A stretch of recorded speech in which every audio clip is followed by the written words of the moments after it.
You know they first offered the role of Buzz Lightyear to Jim Carrey? We dodged a bullet on that one.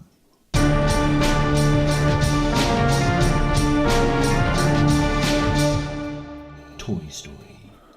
Directed by John Lasseter, the former head of Pixar, the studio that thrives on toying with our emotions.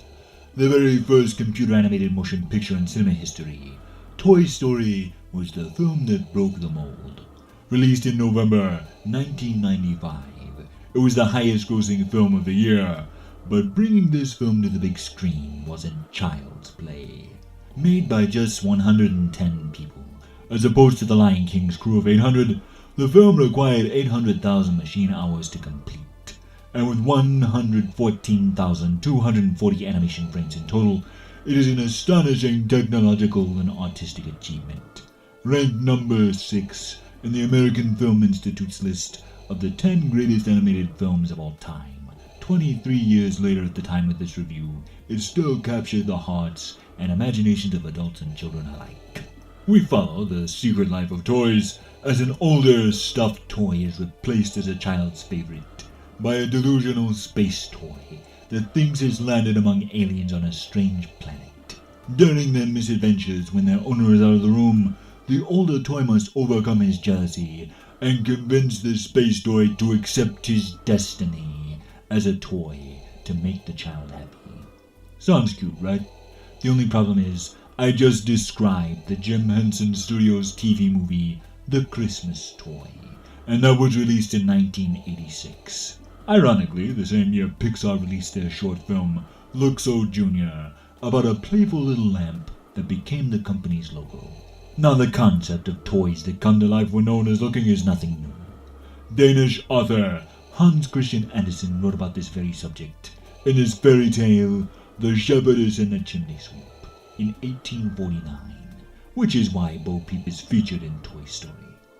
When Andy gets a wizard new toy for his birthday, it bumps Sheriff Woody, played by Tom Hanks, from favorite toy to second place.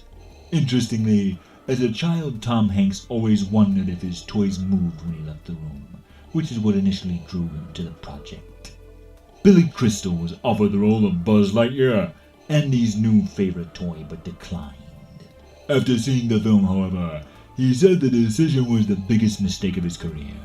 He would eventually voice Mike Wazowski in Monsters, Inc. The role of Buzz ultimately fell to Tim the Toolman Taylor himself, Tim Allen of Home Improvement and the Santa Claus fame.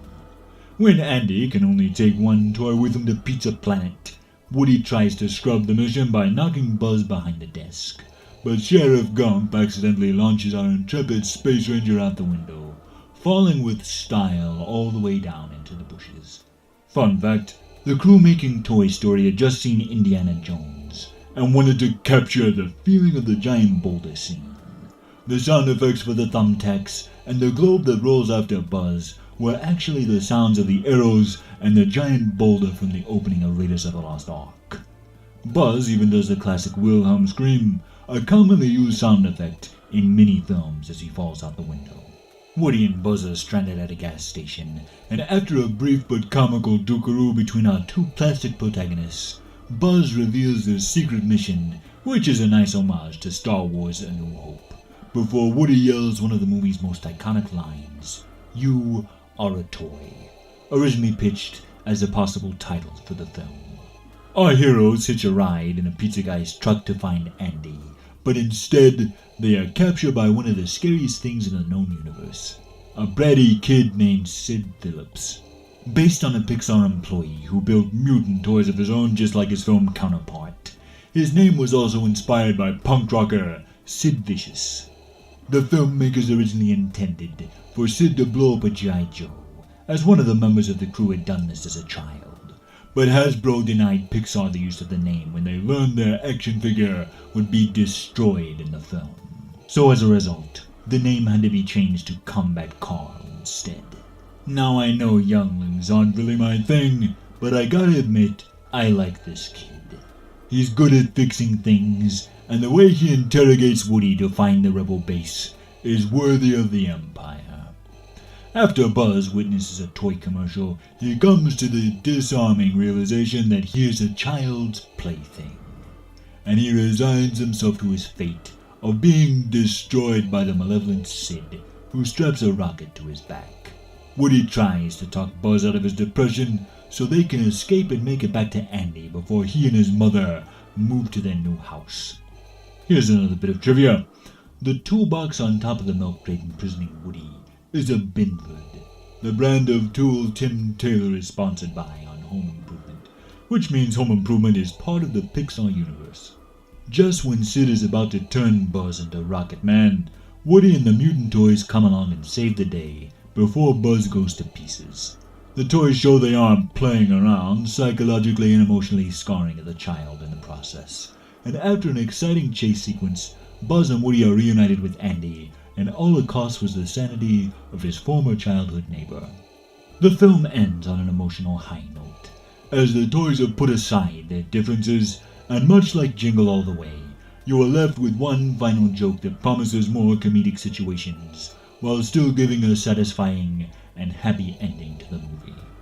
In the end, Toy Story was a landmark of cinema that fundamentally changed how animated films are made. John Lasseter and his team at Pixar managed to tell a gripping story audiences of all ages can enjoy.